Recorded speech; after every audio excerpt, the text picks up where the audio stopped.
Okhulumayo nguSibongile. Lesiqephu esilandelayo yi-part 2 yokuxazulula ama-radical equations.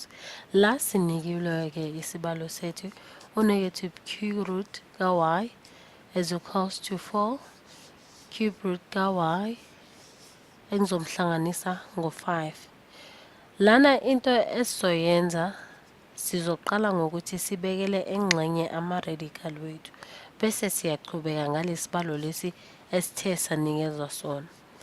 Lana engizokuyenza inhloso yami ukuthi ngisuse lo 4 lo.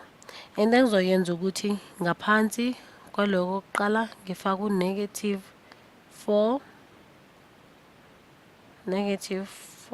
cube, cela ukubhala kahle, negative 4 cube root ka-y is equals to, ngifake futhi u-negative 4 cube root ka-y. Inhloso yami ukuthi ngisuse lo 4. La impendulo engizoyithola negative 4 plus negative 1. Impendulo la engizoyithola ngo-negative 5.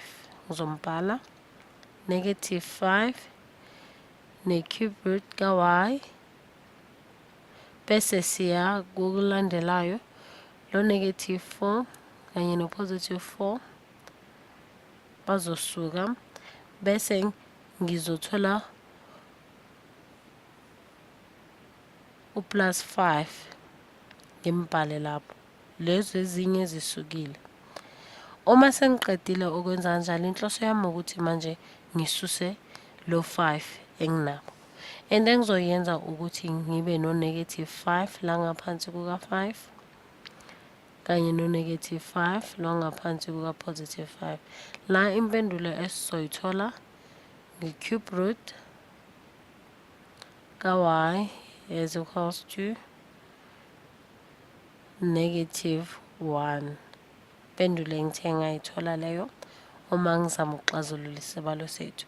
Le esiyitholile impendulo singaphinde futhi siguqule siyenze ngenye indlela. Ethi ngizobhala leyo ndlela leyo elandelayo nizobona ukuthi kuyafana nje.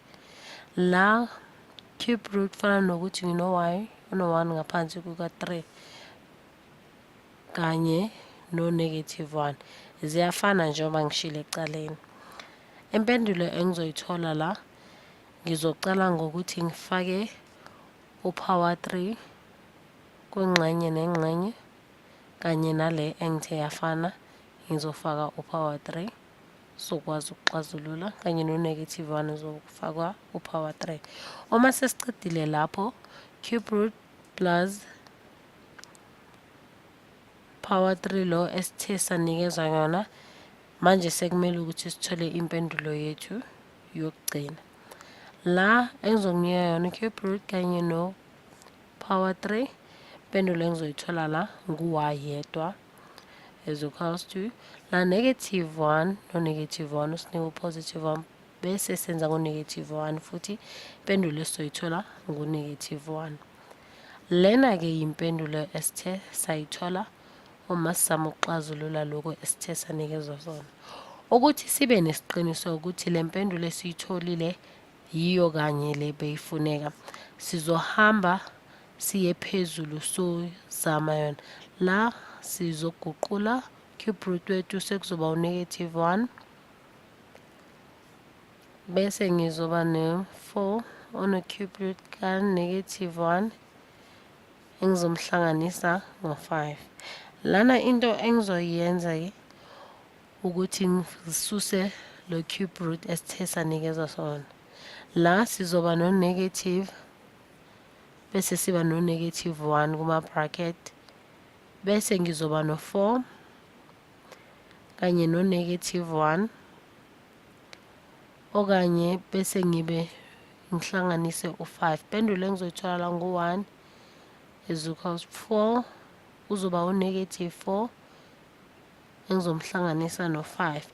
Impendulo le esizoyithola uma senza kanjalo sizothola u-1. Le isiqiniseko ukuthi le kusikutholile kulungile.